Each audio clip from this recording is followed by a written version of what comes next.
Assalamualaikum warahmatullahi wabarakatuh. Perkenalkan, kami dari kelompok 10. Di sini kami akan membahas tentang PSAK 1 mengenai penyajian laporan keuangan. Anggota kelompok dari kami yaitu yang pertama ada Raudatul Jannah, yang kedua ada Hilda Fitriani, yang ketiga ada Fitri Diani, dan yang terakhir ada Mikai. Adapun pembahasan yang akan dibahas pada kali ini tentang PSAK 1, yang pertama itu apa sih PSAK 1, yang kedua yaitu tujuannya dari PSAK 1 itu untuk apa, selanjutnya di PSAK 1 itu terdapat apa isi dari PSAK-nya, kemudian bagaimana karakteristiknya, dan ruang lingkupnya seperti apa. Sebelum kita membahas lebih lanjut terkait PSAK 1, kita harus mengetahui dulu apa sih sebenarnya PSAK 1 itu. Nah, pernyataan standar akuntansi keuangan atau PSAK 1 itu merupakan standar akuntansi keuangan yang mengatur tentang penyajian laporan keuangan. PSAK 1 itu berisi panduan umum tentang bagaimana sih laporan keuangan itu harus disajikan. Nah, selain itu, dalam standar ini juga memberikan pedoman yang konsisten untuk penyusunan laporan keuangan agar dapat dipahami dengan baik oleh para pemakai informasi.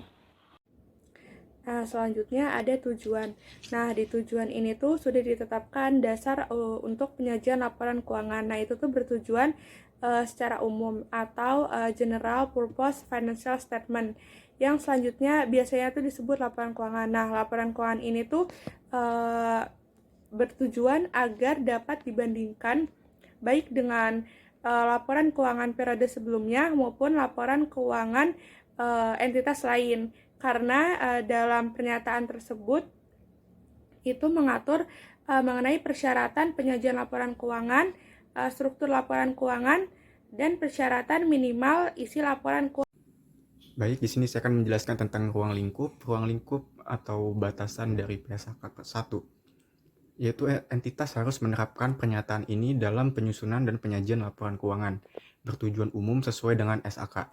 Pernyataan ini tidak berlaku bagi penyusunan dan penyajian laporan keuangan entitas syariah.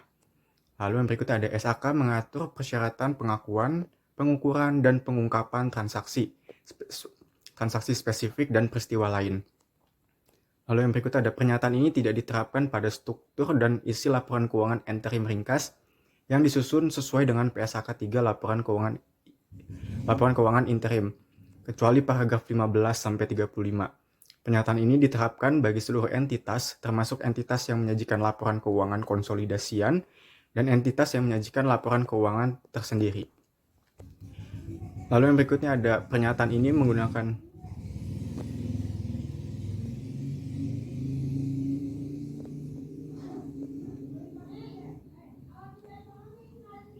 pernyataan ini menggunakan terminologi yang cocok bagi entitas yang berorientasi laba, termasuk entitas bisnis sektor publik. Jika entitas dengan aktivitas nirlaba di sektor swasta atau sektor publik, entitas tersebut mungkin perlu menyesuaikan deskripsi yang digunakan untuk beberapa pos yang terdapat dalam laporan keuangan.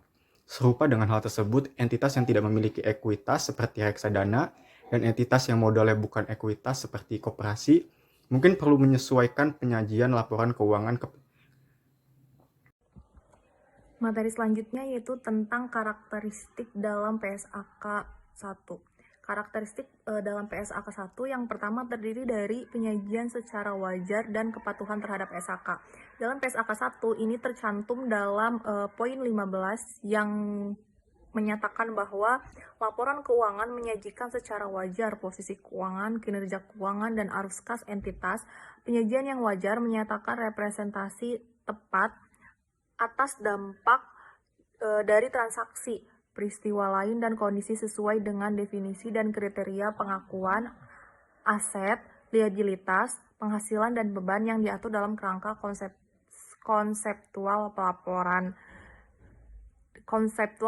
keuangan dalam bab 1 yang penerapan SAK dengan mengungkapkan tambahan jika dibutuhkan dianggap menghasilkan penyajian laporan keuangan secara wajar. Karakteristik selanjutnya yaitu ada kelangsungan usaha. Kemudian ada dasar akrual. Nah, dasar akrual ini tertuang dalam PSAK 01 pada poin 27 yang menyatakan bahwa entitas menyusun laporan keuangan atas dasar akrual kecuali laporan arus kas. Nah, laporan keuangan yang berbasis akrual adalah maksudnya yaitu transaksi akan dicatat ketika transaksi itu terjadi meskipun belum adanya uang yang masuk maupun uang keluar. Selanjutnya itu materialitas dan penggabungan. Ini tertuang dalam PSAK 1 poin 29 yang menyatakan bahwa entitas menyajikan secara tersendiri setiap kelas pos serupa yang material. Entitas menyajikan secara tersendiri pos yang memiliki sifat atau fungsi yang tidak serupa kecuali pos tersebut tidak material. Selanjutnya itu ada saling hapus, kemudian ada frekuensi pelaporan, selanjutnya ada informasi komparatif dan konsistensi penyajian. Pembahasan selanjutnya yaitu mengenai isi dari PSAK 1. Nah, dalam bab ini itu memuat 3 poin penting nih, teman-teman.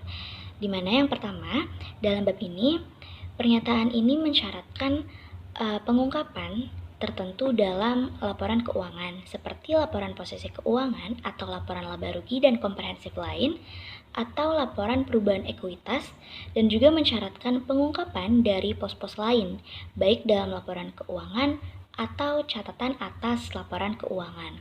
Kemudian poin yang kedua yaitu identifikasi laporan keuangan. Nah, dalam hal ini, entitas itu harus mengidentifikasi laporan keuangan secara jelas dan membedakannya dari informasi lain dalam dokumen yang sama. Nah, jadi setiap entitas itu harus mengidentifikasi secara jelas setiap laporan keuangan dan juga harus menyajikan informasi tambahan seperti nama entitas pelapor atau identitas lain, kemudian juga apakah laporan keuangan itu merupakan laporan keuangan satu entitas atau suatu kelompok entitas, kemudian juga harus menyajikan tanggal akhir periode pelaporan atau periode yang dicakup oleh laporan keuangan maupun catatan atas laporan keuangan. Kemudian juga harus menyajikan informasi mata uang penyajian sebagaimana didefinisikan dalam PSAK 10. Kemudian selanjutnya yaitu juga harus menyajikan informasi terkait level pembulatan yang digunakan dalam penyajian jumlah dalam laporan keuangan.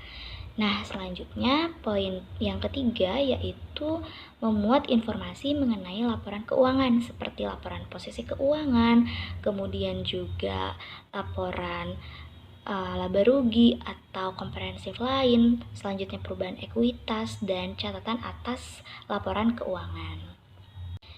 Nah, terkait dengan laporan keuangan tersebut akan dijelaskan lebih lanjut. Nah, yang pertama di sini yaitu laporan posisi keuangan. Jadi dalam PSAK 1 juga memuat informasi yang disajikan dalam laporan posisi keuangan yang terdapat di paragraf 54 yang mencakup pos-pos sebagai berikut. Yang pertama ada aset tetap, kemudian yang kedua properti investasi, yang ketiga aset tak berwujud, yang keempat aset keuangan, yang kelima investasi yang dicatat dengan menggunakan metode ekuitas, selanjutnya ada persediaan, lalu ada piutang usaha dan piutang lain, yang kedelapan ada kas dan setara kas, 9 ada total aset yang diklasifikasikan sebagai aset yang dimiliki untuk dijual, dan aset yang termasuk dalam kelompok lepasan yang diklasifikasikan sebagai dimiliki untuk dijual. Kemudian juga ada utang usaha dan utang lain, ada provisi, liabilitas keuangan, liabilitas dan aset untuk pajak ini, kemudian ada liabilitas dan aset pajak tangguhan, liabilitas yang termasuk dalam kelompok kelepasan yang diklasifikasikan sebagai dimiliki untuk dijual, kemudian ada kepentingan non pengendali dan modal saham dan cadangan yang dapat didistribusikan kepada pemilik entitas induk. Selanjutnya di sini dalam paragraf 65 itu menyatakan bahwa entitas juga harus menyajikan pos-pos tambahan, termasuk untuk memisahkan pos-pos dalam paragrafnya seperti judul dan subtotal dalam laporan posisi keuangan jika penyajian tersebut itu relevan untuk pemahaman posisi laporan keuangan entitas. Nah, ketika suatu entitas itu menyajikan subtotal, sesuai dengan paragraf 55, maka subtotal tersebut itu yang pertama harus berisi pos-pos yang berasal dari jumlah yang diakui dan diukur sesuai dengan PSAK. Kemudian yang kedua harus disajikan dan diberi judul sehingga pos-pos yang merupakan subtotal itu menjadi jelas dan dapat dipahami. Kemudian yang ketiga juga harus konsisten dari suatu periode ke periode yang lain. Kemudian yang keempat itu tidak lebih diutamakan daripada subtotal dan total yang disyaratkan PSAK untuk laporan posisi keuangan. Kemudian entitas juga harus mempertimbangkan apakah pos-pos tambahan yang disajikan secara tersendiri itu didasarkan dari penilaian yang pertama sifat dan likuiditas aset, yang kedua fungsi aset dalam suatu entitas, dan yang ketiga dari jumlah, sifat, dan juga jangka waktu liabilitas. Selanjutnya, dalam PSAK 1 juga terdapat informasi terkait perbedaan aset lancar dan tidak lancar, serta liabilitas jangka pendek dan juga jangka panjang. Nah, seperti yang terdapat dalam paragraf 60, yaitu entitas menyajikan aset lancar dan tidak lancar, serta liabilitas jangka pendek dan jangka panjang itu sebagai klasifikasi tersendiri dalam laporan posisi keuangan sesuai dengan paragraf 60-67. Kecuali penyajian berdasarkan likuiditas menyediakan informasi yang lebih relevan dan dapat diandalkan. Nah, jika pengecualian tersebut kemudian diterapkan, maka entitas menyajikan seluruh aset dan liabilitas itu berdasarkan urutan likuiditas. Kemudian selanjutnya dalam paragraf 61 itu menyatakan bahwa apapun metode penyajian yang digunakan, entitas itu harus mengungkapkan jumlah yang diperkirakan dapat dipulihkan atau diselesaikan setelah lebih dari 12 bulan untuk setiap pos aset dan liabilitas yang menggabungkan jumlah yang diperkirakan akan dipulihkan atau diselesaikan. Yang pertama, tidak lebih dari 12 bulan setelah periode pelaporan, kemudian yang kedua, lebih dari 12 bulan setelah periode pelaporan.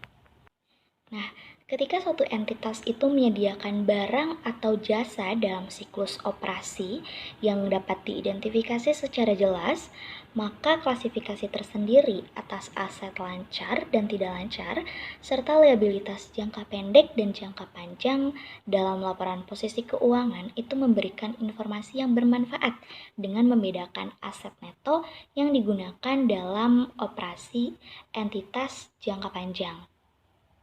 Nah, kemudian di sini juga dalam paragraf 63 itu menyatakan untuk beberapa entitas seperti institusi keuangan, penyajian aset dan liabilitas berdasarkan urutan likuiditas itu menyediakan informasi yang lebih relevan dan dapat diandalkan dibandingkan penyajian berdasarkan lancar dan tidak lancar atau jangka pendek dan jangka panjang. Nah, mengapa demikian? Itu dikarenakan bahwa entitas pada industri tersebut itu tidak menyediakan barang atau jasa dalam siklus operasi yang dapat diidentifikasi secara jelas. Kemudian dalam paragraf 64 juga menyatakan entitas itu diizinkan untuk menyajikan beberapa aset menggunakan klasifikasi lancar dan tidak lancar, dan juga liabilitas jangka pendek dan jangka panjang, serta aset lainnya berdasarkan likuiditas jika penyajian tersebut itu menyediakan informasi yang lebih relevan dan dapat diandalkan. Baik, teman-teman, selanjutnya kita masuk ke dalam pembahasan mengenai aset lancar. Nah, di sini dalam paragraf 66 itu menyatakan bahwa entitas itu mengklasifikasikan aset sebagai aset lancar jika yang pertama, entitas memperkirakan akan merealisasikan aset atau memiliki intensi untuk menjual atau menggunakannya dalam siklus operasi normal. Kemudian yang kedua, entitas memiliki aset untuk tujuan diperdagangkan. Kemudian yang ketiga, entitas memperkirakan akan merealisasikan aset dalam jangka waktu 12 bulan setelah periode pelaporan. Dan yang terakhir, aset itu merupakan kas atau setara kas untuk menyelesaikan liabilitas sekurang-kurangnya 12 bulan setelah periode pelaporan. Selanjutnya liabilitas jangka pendek. Nah, di sini dalam paragraf 69 terdapat klasifikasi liabilitas jangka pendek. Nah, jadi entitas itu mengklasifikasikan liabilitas sebagai liabilitas jangka pendek jika yang pertama, entitas memperkirakan akan menyelesaikan liabilitas tersebut dalam siklus operasi normal. Kemudian yang kedua, entitas memiliki liabilitas tersebut untuk tujuan diperdagangkan. Kemudian yang ketiga, liabilitas tersebut itu jatuh tempo untuk diselesaikan dalam jangka waktu 12 bulan setelah periode pelaporan. Dan yang keempat, entitas tidak memiliki hak tanpa syarat untuk menangguhkan penyelesaian liabilitas selama sekurang-kurangnya 12 bulan setelah periode pelaporan. Nah, persyaratan liabilitas yang dapat mengakibatkan diselesaikannya liabilitas tersebut dengan menerbitkan instrumen ekuitas sesuai dengan pilihan pihak lawan, tidak berdampak dengan klasifikasi liabilitas tersebut.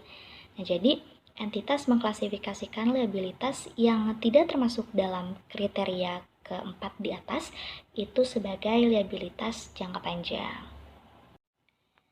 Selanjutnya liabilitas jangka pendek. Nah, di sini dalam paragraf 69 terdapat klasifikasi liabilitas jangka pendek. Nah, jadi entitas itu mengklasifikasikan liabilitas sebagai liabilitas jangka pendek jika yang pertama, entitas memperkirakan akan menyelesaikan liabilitas tersebut dalam siklus operasi normal.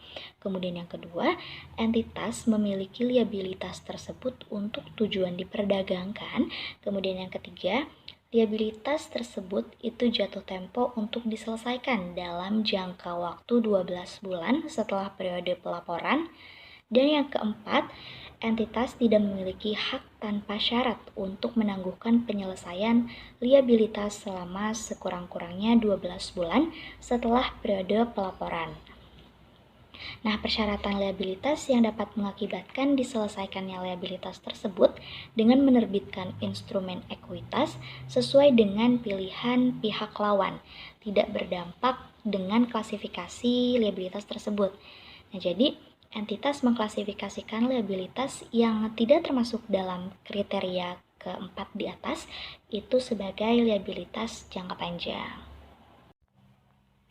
Kemudian dalam paragraf 72 itu menyatakan bahwa entitas mengklasifikasikan liabilitas keuangan itu sebagai liabilitas jangka pendek jika liabilitas tersebut akan jatuh tempo dalam waktu 12 bulan setelah periode pelaporan.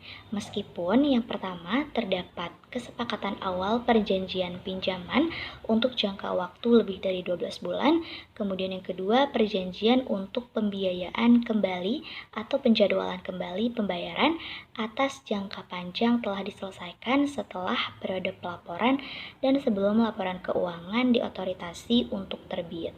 Nah, akan tetapi di sini dalam paragraf 75 itu entitas mengklasifikasikan bahwa liabilitas sebagai liabilitas jangka panjang jika pemberi pinjaman itu menyetujui pada akhir periode pelaporan untuk menyediakan tenggang waktu pembayaran yang berakhir sekurang-kurangnya 12 bulan setelah periode pelaporan. Nah, selama periode di mana entitas dapat memperbaiki pelanggaran terhadap persyaratan perjanjian dan pemberi pinjaman tidak dapat meminta percepatan pembayaran kembali. Selanjutnya dalam paragraf 77 itu menyatakan bahwa entitas mengungkapkan dalam laporan posisi keuangan atau dalam catatan atas laporan keuangan yaitu tentang subklasifikasi pos-pos yang disajikan dan diklasifikasikan dengan cara yang tepat sesuai dengan operasi entitas. Kemudian selanjutnya dalam paragraf 78 di sini menyatakan bahwa detail subklasifikasi bergantung pada ketentuan SAK serta ukuran, sifat, dan fungsi jumlah yang terkait. Nah, di sini entitas juga menggunakan faktor-faktor yang diatur dalam paragraf 58 untuk menentukan dasar subklasifikasi tersebut. Nah, adapun pengungkapan tersebut itu berbeda untuk setiap pos. Sebagai contoh di sini yang pertama, Pos-pos aset tetap itu dipisahkan sesuai dengan PSAK 16, yaitu aset tetap. Kemudian yang kedua, piutang itu dipisahkan menjadi jumlah piutang usaha, piutang pihak-pihak berelasi, pembayaran di muka, dan jumlah lain. Kemudian yang ketiga, persediaan itu dipisahkan sesuai dengan PSAK 14, yaitu persediaan menjadi barang dagangan, barang produksi, bahan baku, barang dalam proses, dan barang jadi. Kemudian, provisi dipisahkan menjadi provisi untuk imbalan kerja dan provisi lain. Dan yang terakhir, modal ekuitas dan cadangan itu dipisahkan menjadi berbagai kelas seperti modal disetor, tambahan modal disetor, dan cadangan.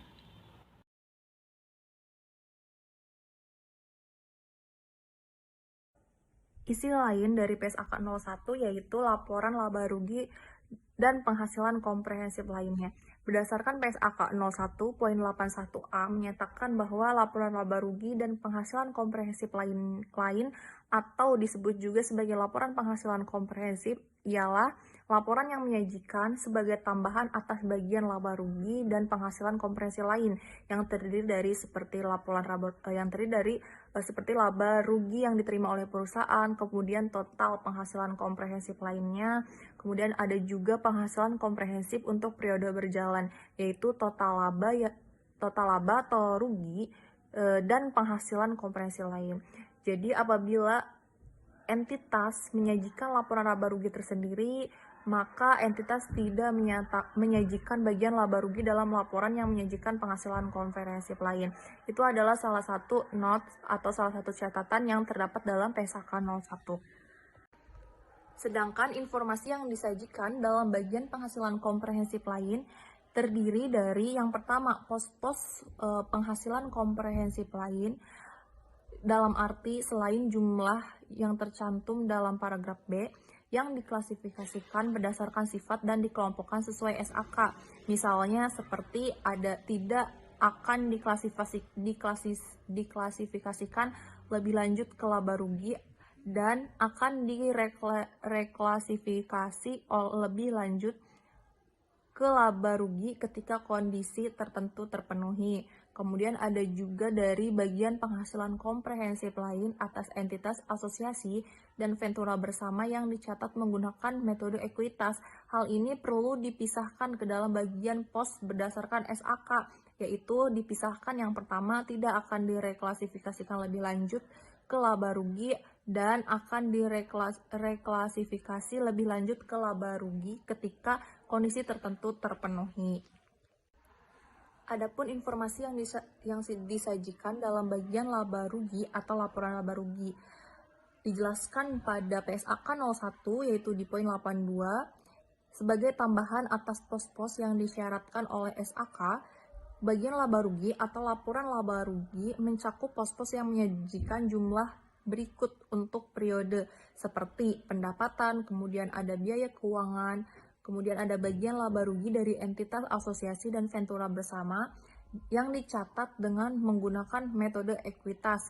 Kemudian ada beban pajak dan juga ada jumlah tunggal untuk total operasi yang dihentikan. Ini bisa dilihat dalam PSAK 58 tentang aset tidak lancar yang dimiliki untuk dijual dan operasi yang dihentikan. Selanjutnya yaitu entitas mengungkapkan penyesuaian reklasifikasi yang terkait dengan komponen penghasilan komprehensif lain. Sebagai contoh yaitu keuangan yang direalisasikan dari pelepasan aset keuangan yang dikategorikan sebagai tersedia untuk dijual itu dimasukkan ke dalam laba rugi periode berjalan.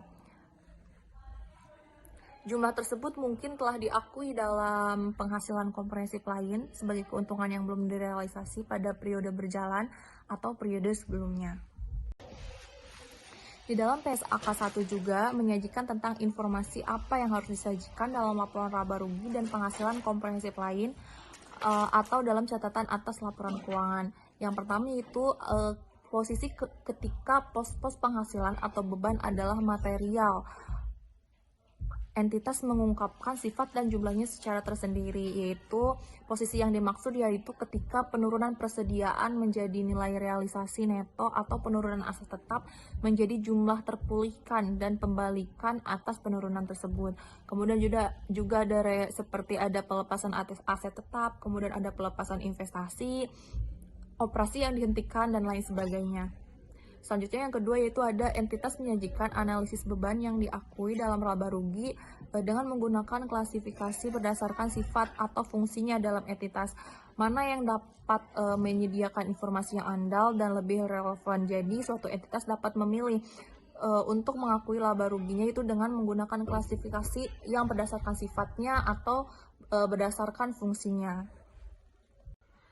Selanjutnya itu entitas yang mengklasifikasikan beban berdasarkan fungsi itu harus mengungkapkan informasi tambahan tentang sifat bebannya, termasuk beban penyusutan dan amortisasi dan beban imbalan kerja. Ini adalah contoh dari klasifikasi dengan menggunakan metode sifat beban.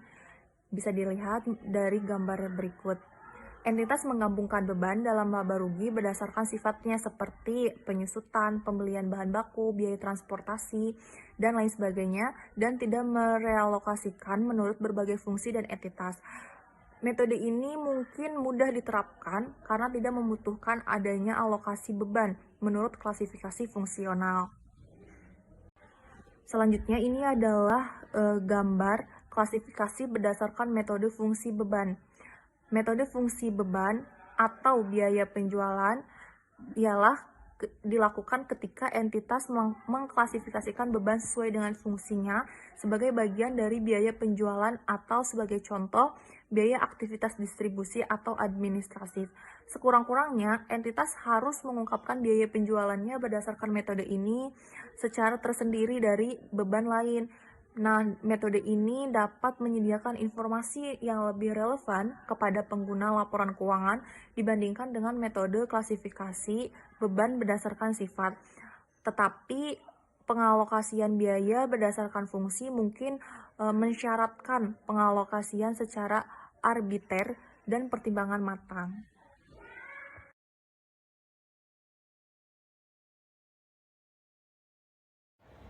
Selanjutnya ada laporan perubahan ekuitas. Informasi yang disajikan dalam laporan perubahan ekuitas ini mencakup beberapa pos-pos. Yang pertama nih ada pos 106. Informasi yang dicakup ini yang pertama mengenai total penghasilan komprehensif selama periode berjalan. Hal ini menunjukkan secara tersendiri jumlah total yang dapat diatribusikan kepada pemilik entitas induk dan kepada kepentingan dan pengendali. Selanjutnya, untuk setiap komponen ekuitas, informasi yang mencakup ini mengenai dampak penerapan retrospektif atau penyajian kembali secara retrospektif berdasarkan PSAK nomor 25. Nah, PSAK 25 ini membahas mengenai kebijakan akuntansi, perubahan estimasi akuntansi, dan kesalahan. Selanjutnya, informasi yang dicakup yaitu mengenai rekonsiliasi antara jumlah tercatat pada awal dan akhir periode. Nah, secara tersendiri ini diungkapkan masing-masing perubahannya yang timbul dari laba rugi, penghasilan komprehensif, dan transaksi dengan pemilik dalam kapasitasnya sebagai pemilik. Maksudnya dalam kapasitas sebagai pemilik ini menunjukkan secara tersendiri kontribusi dan distribusi dari pemilik dan perubahan hak kepemilikan atas kepentingan pada entitas anak yang tidak menyebabkan hilangnya pengendalian. Selanjutnya ada pos 106A, di mana informasi yang disajikan untuk setiap komponen ekuitas, entitas menyajikan baik dalam laporan perubahan ekuitas atau dalam catatan atau dalam pelaporan keuangan, analisis penghasilan komprehensif lain berdasarkan pos pada 106D. Selanjutnya, pada pos 107, informasi yang disajikan ini mengenai jumlah dividen yang diakui sebagai distribusi kepada pemilik selama periode dan jumlah dividen per saham terkait. Selanjutnya, pada pos 108, informasi yang disajikan yaitu dalam paragraf 106 mengenai komponen ekuitas termasuk sebagai contoh setiap kelas modal disetor, saldo akumulasi dari setiap kelas penghasilan komprehensif lain, dan saldo laba. Selanjutnya, pos 109 menyajikan informasi mengenai perolehan kembali instrumen ekuitas, entitas, dan dividen, dan biaya transaksi yang secara langsung terkait dengan transaksi tersebut, di mana adanya perubahan keseluruhan atas ekuitas selama periode yang mempresentasikan jumlah total penghasilan dan beban, termasuk keuntungan dan kerugian yang dihasilkan oleh aktivitas entitas selama periode tersebut. Selanjutnya, pos 110 yaitu terkait PSAK 25 yang membahas mengenai kebijakan akuntansi, perubahan estimasi akuntansi, dan kesalahan yang mensyaratkan penyesuaian retrospektif atas dampak perubahan dari kebijakan akuntansi sepanjang praktis, kecuali jika ketentuan transisi dalam PSAK lain mensyaratkan sebaliknya, di mana penyesuaian retrospektif dan penyajian kembali secara retrospektif ini bukan merupakan perubahan dalam ekuitas, tetapi merupakan penyesuaian atas saldo awal laba. Nah, pada paragraf 106B ini mensyaratkan pengungkapan dalam laporan perubahan ekuitas dari total penyesuaian atas setiap komponen ekuitas yang diakibatkan oleh perubahan kebijakan akuntansi, dan secara tersendiri koreksi atas kesalahan, di mana penyesuaian tersebut diungkapkan untuk setiap periode sebelum pada awal periode selanjutnya.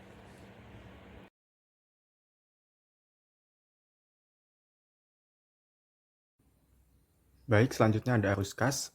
Arus kas yaitu informasi yang memberikan dasar bagi pengguna laporan keuangan untuk menilai kemampuan entitas dalam menghasilkan kas dan setara kas, dan kebutuhan entitas dalam menggunakan arus kas tersebut. Di sini saya tidak akan menjelaskan tentang arus kas karena arus kas akan dibahas di PSAK kedua, yaitu mengenai laporan arus kas.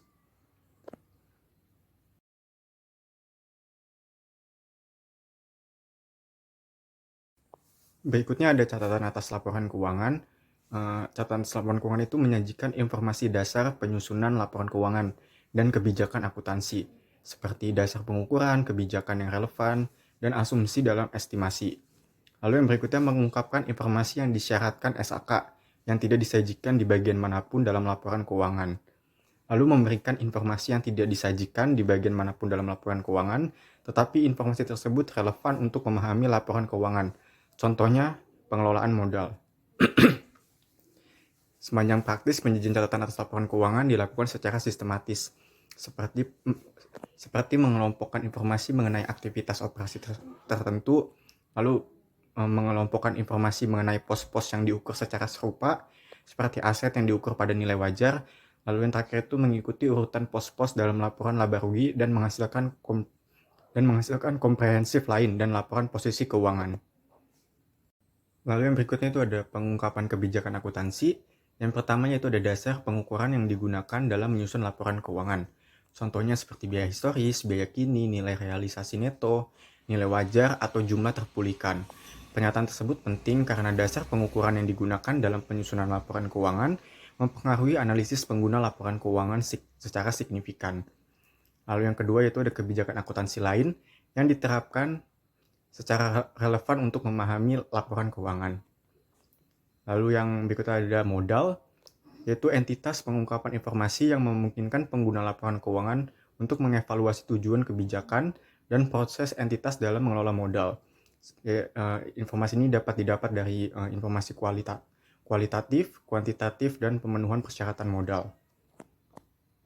Yang selanjutnya itu ada instrumen keuangan yang memiliki fitur opsi jual dan diklasifikasikan sebagai instrumen ekuitas, seperti data kuantitatif yang diklasifikasikan sebagai ekuitas, tujuan, kebijakan, proses, arus kas keluar, dan bagaimana penentuannya. Serta ada pengungkapan lain, yaitu seperti jumlah dividen diumumkan, jumlah dividen preferan yang tidak diakui, lalu ada domisili, bentuk hukum, negara pendirian, alamat kantor, lokasi utama kantor, sifat operasi, dan kegiatan utama nama entitas induk. Nama entitas induk terakhir, serta informasi tentang umur entitas. Mungkin itu saja yang dapat saya sampaikan. Terima kasih.